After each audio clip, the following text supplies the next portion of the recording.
Hey, howdy, hey, friends and neighbors. Scott here with a little update video and some Q&A stuff from the Facebook page. And so it's sort of an odds and ends video. First of all, yes, I am working on that big foraging practical video. But since I've made it into one big video instead of several smaller ones, it's just taken a little while. It's going to be, I can already tell it's going to be like an hour long. It's going to be a movie. But I think it'll turn out pretty good. And I'm going to try to get PDF profiles of some more detailed profiles of each plant that I talk about, and that you'll be able to get those off of the Facebook page for free. So first off, note on vitamin C. I've heard a few people talking about using megadoses of vitamin C with the coronavirus, and they were saying that that was very effective. Now, I personally, I don't know. I don't have any experience with vitamin C as it relates to this current coronavirus. So I'm not trying to make a medical claim. I'm just saying that some people have been saying that it's very effective. And if that happens to be what you've been discovering through your own research, readings and findings, I thought I would just mention some of the wild plants that are also high in vitamin C, because that seems relevant to the things that I do, right, with the foraging. So all of your berries, blueberries and such.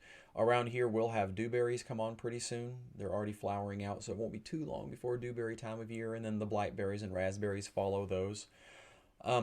Your elderberries. Of course, we'll be into summer before we get elderberries. Lamb's quarters might be out now. I should see if I can find some of that for the video. I never have any of that in my yard, but I know a place where it grows. I may go out and check on it. We may be a bit early for that, though. Violet leaves, surprisingly, have a good amount of vitamin C, as do pine needles. And pine needles are something that just about everybody should have access to somewhere around you. Make sure it's a pine tree and not some of the others. There are some of the other evergreen trees that also have vitamin C, but you got to get the right one, because a few of those are dangerous. But all of the pines are fine, and they make a real nice tea, a little honey and lemon. Very nice. It has antiviral properties too. So I don't know if it's effective with the coronavirus or not, but it's not gonna hurt you. And then rose hips. Rose hips, they're just dripping with vitamin C. So it's not really the right time of year for rose hips either. But if you had some of those saved back, good for you. Okay, let's get to some of the Q&A portion. So Megan was talking about companion planting. I'm really not the best person for companion planting. I eat whatever grows. And I will just throw things in the ground altogether to see if they grow. But in my food forest, I know I put comfrey underneath every tree, so I can do some chop and drop fertilizing, or so I can, just take the comfrey myself later on. But it does well in the shade underneath, big leafy things such as trees. I also try to put legume family members around the trees too, just to help fertilize the soil. But that's about as far as I go with companion planting.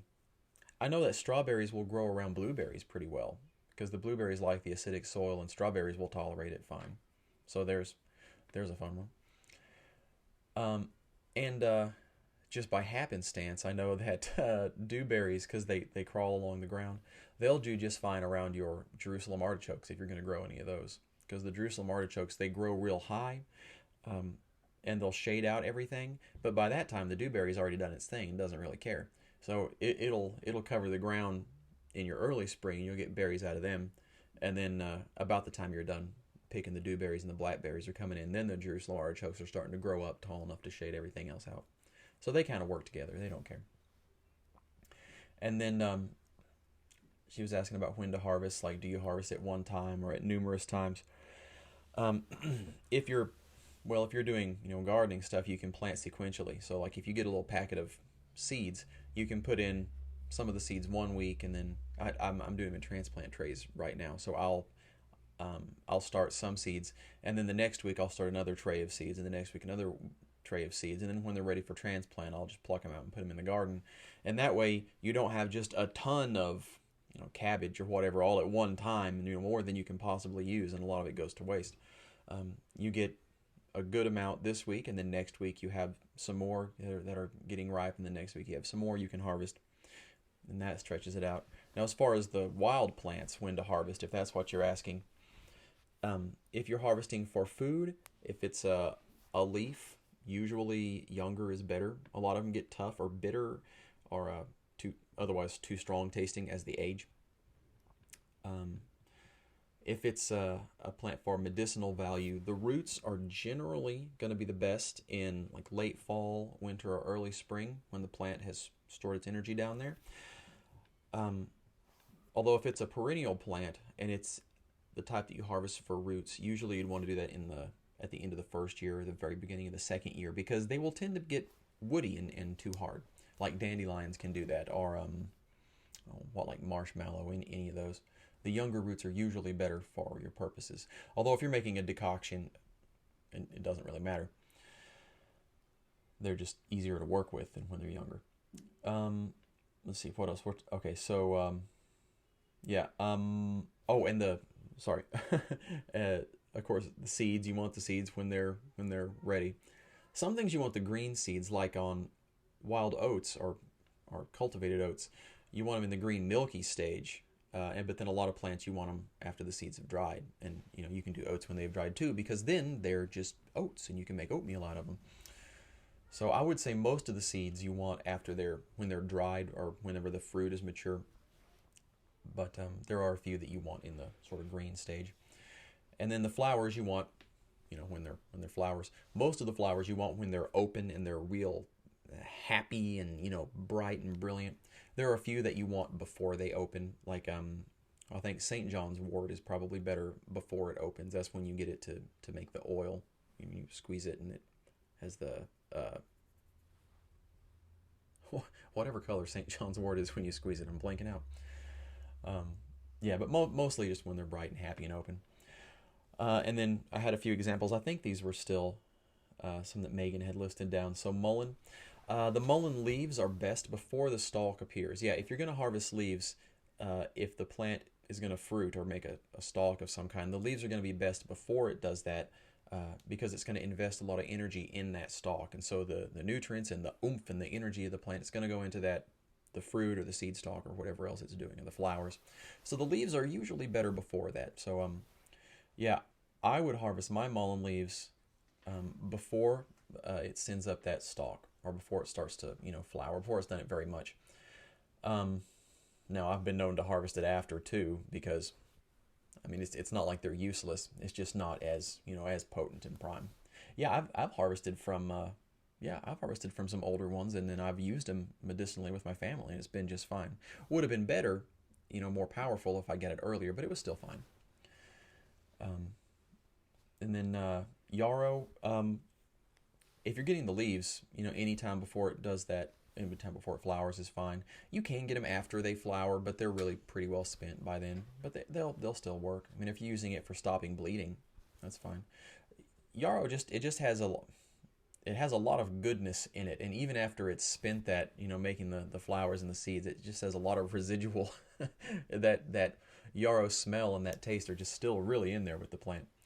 And then the flowers, when it's all blooming, that's when you want to get the little blooms. Usually I'll just start harvesting around when it's blooming, and I'll just get the whole thing, the leaves and the flowers, even the stalk sometime, depending on what I'm doing with it. Plantain, if you're going to eat them, early spring is the best, because the little ribs, the little veins in them will get really tough. And there's nothing toxic about it. It's not like it goes bad or it's not useful anymore. It's just unpleasant to chew. If you're making a poultice, that doesn't matter. Just grab them up anytime. But yeah, if you're going to eat it, they taste better in the early spring. Comfrey, you can harvest the comfrey leaves anytime. Older leaves, though, will have a lower amount of the PAs, the pyrrolizidine alkaloids in them. And some people are really concerned about them, and some people are not concerned at all about them. I'm not going to tell you what to believe. I'll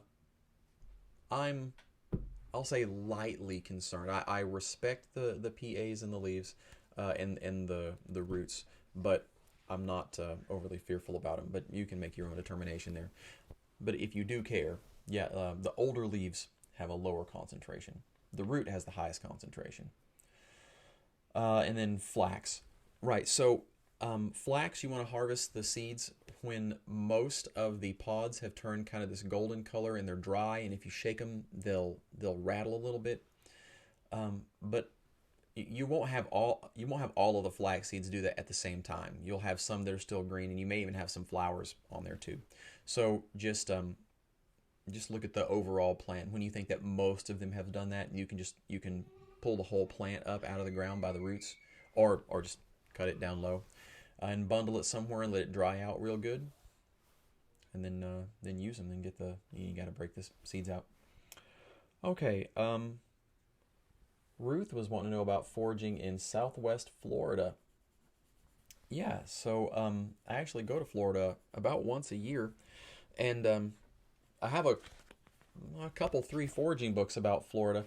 This is a good one right here. If you wanted some detailed information, I like this one. Florida's Edible Wild Plants, A Guide to Collecting and Cooking by Peggy Cias Lance. And, wouldn't you know, as it turns out, Florida has a lot of stuff that Arkansas has, that a lot of places has. You've got your purslane, you got dandelions, at least in northern Florida. You've got prickly pear. You've got, let's see, when I've been down there, I was around, kind of the northern portion on the east side. And I found blackberries, of course, saw palmetto. There's a lot of that down there. There's a couple of things on that you can eat. I saw muscadines, and there are other native grapes. I think you might be able to grow comfrey down there, but it's getting a little warm. It's getting a little warm for comfrey. What else? There's beautyberry, and beautyberry is edible and useful. So,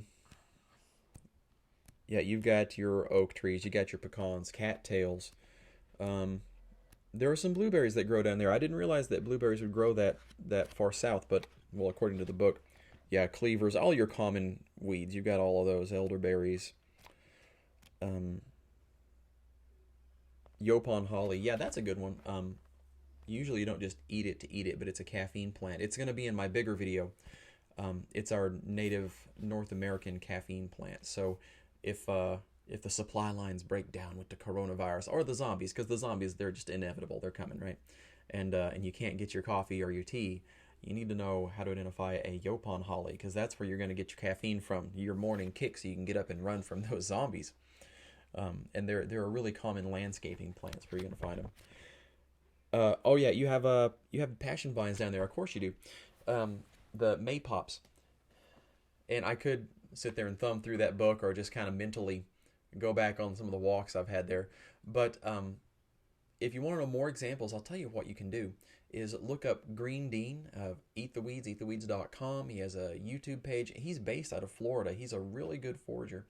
And since I'm not, selling any of this stuff, I'm just here talking on the internet. I'm not really competing with anybody, so I don't mind sending you to somebody else. But he is a great resource to go to look for Florida edibles, or that book. That's a good book too. There's I should have brought up the one that I didn't really like, and I could have told you to steer away from that one, but I didn't bring it up here. And then Ruth and Victoria both were asking about tinctures, and so the basic thing about tinctures is you get a plant, put it in a jar, pour alcohol on it, close up the lid, shake it up, and then 2 to 4 to 6 weeks later, depending on who you ask, it's ready. You strain it out, and there you've got your tincture. I have a video that goes into a lot of detail on what proof of alcohol that you want for different plants, and usually I'll use the folk method. It's easier and it works. You just get your plant material, put it in a jar, you kind of push it down. It doesn't have to be super compacted, but kind of close up some of the loose air spaces, and then pour alcohol over it till the alcohol covers it by an inch or two, or if it floats, then you want the alcohol to be below it by an inch or two. And then once you close the lid to the jar and shake it up, the alcohol is going to kill any of the germs in there, so you don't really have to worry about it after that point. But I do like to go back every day or every other day if I forget, and give it another little shake. And then I'll talk to it, and I'll say encouraging things to it. And I know that sounds crazy, but I've done these rice and intention experiments, and you would be surprised at the difference it makes talking to things, sending good energy. I know I know from my Western upbringing and all my science classes I've taken and did very good in, that should do nothing. It should have no effect, and yet it does. So yeah, I will usually leave my tinctures for about a month, but if I'm in a hurry, I'll do it for 2 weeks, and that seems to be just as good. I think that it really does not take as long to extract the nutrients out as we think it does. If you blend the stuff up first, it'll extract a whole lot faster. And I mean, you can put it in a blender with the alcohol and just hit the button and blend that up, because it's going to break it all up and pull it out a lot faster. But yeah, once your time's up, just strain it through a cloth, and then squeeze the cloth really good, get all the good drippings out of there, because that's valuable stuff. And then you got your tincture, and it'll stay good for a long time. I think it stays good a lot longer than some of the websites and books say, but you follow where the evidence leads you on that. And I will put a link to my video that has a lot more details on it in the description here if you want to see that, and it'll go into the process a lot deeper. Let's see, Connie. Hey, Connie. Oh yeah, she was saying, what plant is this? And she had a picture, and I'll put the picture up. I have visitors. Hello. Oh, hey, baby. I love you. That's a beautiful light. That is a beautiful light. Yes, I have a new light and a new microphone to help to May I smell it? Hello. You don't need to smell the microphone. It doesn't smell like anything. It smells like burning Don't hit it. Don't hit it. It smells like burning hot dogs. I smelled it before. Super. He came up and smelled the microphone. Oh yeah, the mystery plant. Yeah, it's curly dock. Which we just had a video on, and it'll be again in the big video. I think in the comments I said that it's probably curly dock, just because I hate in writing, I hate to put something down and then later I'll learn something new and discover I was wrong and be embarrassed about it. But it's curly dock, it's yellow dock, which, as I discovered, is a lot better than I was giving it credit for. I hadn't tried to eat that stuff in a long time because I tried it and didn't like it and just kind of wrote it off. And it just goes to show you, so much of the success with these wild plants is knowing which plant to harvest and how to prepare it. Just like, I mean, people go out and they'll try like a leaf of something that's edible and like put it in their mouth and go, oh, puh, wild plants are garbage. This is disgusting. But that's not fair. If you'd never seen a potato and you came across a wild potato plant, right? And you dug the thing up and just go, potatoes are rubbish. These are bad, right? Because you didn't know you need to cook it. You need to, let it grow and cook it and then cut it open and put some sour cream and cheese and bacon bits in there. And then a potato's good, right? It's the same thing with all of these. You just got to know when the plant is ready to harvest, which plant to harvest from, how to prepare it, and then a lot of these are really good. And the big trick, if you don't know what to do, saute it in olive oil with some salt on it. Just about everything is good that way. Just about everything tastes the same that way, but it's a good taste. I did the dock leaves that way, and hey, what do you know, they're good. But they have a little bit of a lemony taste with them. So it's not just exactly the same as everything else that you cook in olive oil. And Linda was asking about wild seeds that you can use for spreading microgreens. You could probably do a lot of the grasses that way. They would want to do that, and they would be convenient for harvest too. Because you can just run your hand up the stalk and pop them all off. Do people sprout oats? They do, right? I don't usually sprout things to eat them. But oats are a real good one to start with because they look like oats. They're a fairly easy one to identify, and they're kind of pendulous. They kind of curve over and hang under their own weight and kind of sway, and they look like oats. Just look up a picture of oats on the internet, the plant, and that's what the wild ones look like basically. And there's not much dangerous to get messed up with those. That would be a neat one to start with. But I think in the Facebook group I had suggested just get some dirt and put it in a little tray on a sunny window and just see what sprouts out of that, because the dirt's already got the seeds, and that's a really easy way to get a bunch of little bitty greens. But yeah, you might not be able to identify them at the cotyledon stage when those first the two little leaves come up, or the one little leaf. But and I guess that kind of defeats the purpose of the micro. Well, no, that's just if you want sprouts. Yeah, with microgreens you let them grow a little bit. So yeah, let them grow a little bit, and then you can just pull them right out of the ground and wash the little roots off and eat them. You can get a lot of chickweed that way. That'd be good. Susan mentions having a lot of nettle. That's great, Susan. I'm trying to get nettle to grow in selected places around me.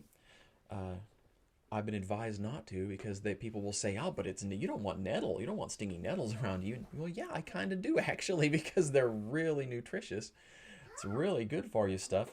I might be kind of sneaking off some down a place or two. I may not mention here, just if they pop up somewhere. I hope nobody's angry at me.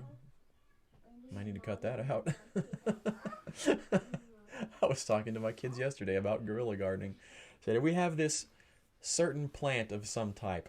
And I said, where could we put that? And they were giving me different ideas. I said, no, not in our yard. In somebody else's yard. we're not gonna invade somebody else's yard. I was thinking of some wild spots that I could put a few things. Because guerrilla gardening is great. You pick a plant that's going to take care of itself. You just put it in the woods, and then it's growing there. And then when you need it, or when somebody needs it, there it is. Of course, if you're the only one that knows where it is, then it's kind of your own secret little food, repository. But just keep that in mind. Blackberries, they don't need any help. Jerusalem artichoke, that doesn't need any help. Nettles are not supposed to need any help, although I've had a hard time getting them started. I'm just saying, hypothetically. Elderberry does great. You can practically just hack it off any time of the year and jab it in the ground. You could do that, and most of the time it would work, unless it was in a really dry spot. They don't really like dry. Yeah, but what were we even talking about? Oh yeah, nettles. Yeah, nettles. I wrote a profile on nettles for the Grow Network. I'll put a link to that too. But nettles are just amazingly nutritious. You'd rather not get stung by them, so you may want to wear some gloves. Although, some people will do the self-flagellation where they'll hit themselves intentionally with nettles to like help with arthritis or some other aches and pains. And I'm not sure the exact mechanism going on there. I've heard some ideas of why people think it works, but I'm not sure if anybody really 100% knows why it works. But it may be just a counter irritation reaction in the body, so your body kind of forgets about one irritation because it's dealing with another. That seems plausible to me. And people will say that it's the what kind of acid that like ants have. The name escapes me right now. But I had heard a good theory that they may have that, but it may be something else causing the sting. I guess if it stings you, it doesn't really matter what it is. Have some dock or some purslane, or not, purslane might work, but plantain is what I was really thinking of. Have some of that with you in case you get stung, and it'll help take the sting away. Potatoes not bad either if you just happen to have one of those. Cut it open and set it on there. It's kind of starchy. It helps pull stuff out. Dry them or cook them to take the sting out, and then just cook them and stuff. I have a bunch of dried nettle powder right now, and I'm not as much a fan of that. It's kind of hard to work nettle powder into stuff in insignificant portions. Although, once you powder something, really it doesn't take a lot, because once you powder it, it compacts so small. It doesn't take a lot of the powder to get the effect. So I'm probably just trying to add too much nettle powder into stuff. Okay, Tim talked about a lot of stuff. Hey Tim, great comments, man. Lots of things. And some of the plants I don't use, or I don't know a lot about the Asian plants. He mentioned some of those, but he talked about wetland plants that you can grow in a bucket. Yeah, wetland plants you can grow in a bucket. And I know you can do cattails that way. You can do horsetail that way. You don't usually just eat the horsetail like a meal, but there's a lot in a cattail that you can do. People think cattails have to grow in like a stream or a swamp, but they really don't. If you just have a moist place in your yard, you can get cattails to grow there sometimes, if it just stays damp, because it depends how damp it is. I've got a really good place in my yard that would be great for some cattails and some horsetail. I was thinking about putting that in there, and marshmallows.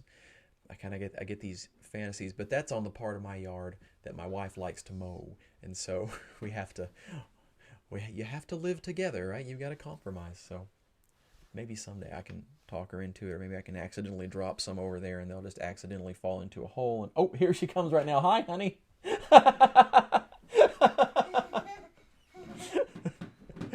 Let me wrap this up. That's all the question and answer stuff. I'm going to end with a video. This is about a week-old video of my free garden project, just an update on how that's going. Anyway, I hope everybody's doing good. If you're all quarantined, a lot of you will be quarantined now. I hope you're doing good. I hope you're having a fun time watching lots of YouTube videos, I guess, and Netflix. And I'll see you later. Hey, howdy, hey, friends and neighbors. We're going to look at the update on the free garden project. So, okay, this is a terrible muddy mess right now. It looked so much nicer before. I've got my cedar planks down from the junk cedar. Didn't cost anything. The undersides of these are curved. They're just from the outside of the tree. That's why they couldn't be used, and that's why I could get them for free from a friend of mine that does woodworking. I've discovered that when it rains, they float. There's enough water here, so I'm going to have to work on that.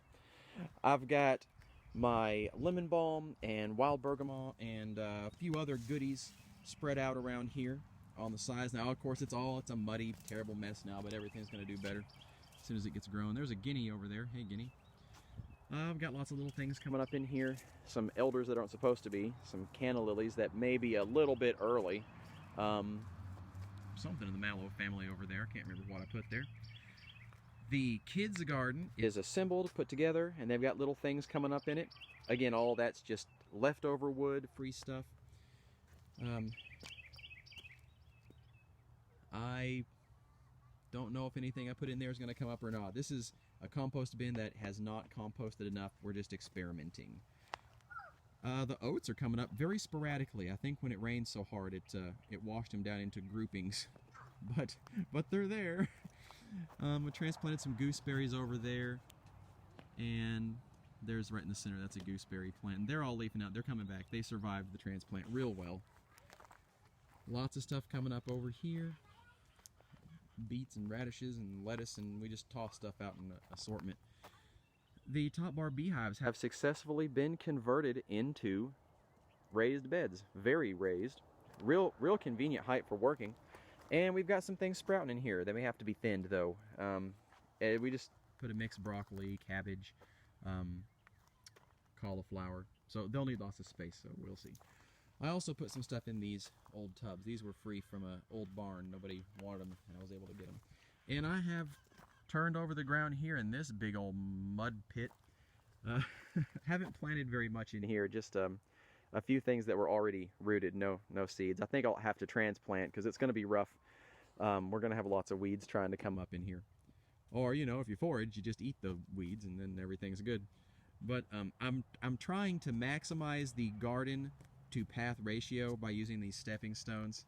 I don't know how really effective it's going to be, but we're trying to, you know, step on as little of the garden as possible and grow as much as it's possible. And oh, I've got one more area. Let me show you one more thing. Hey, girl.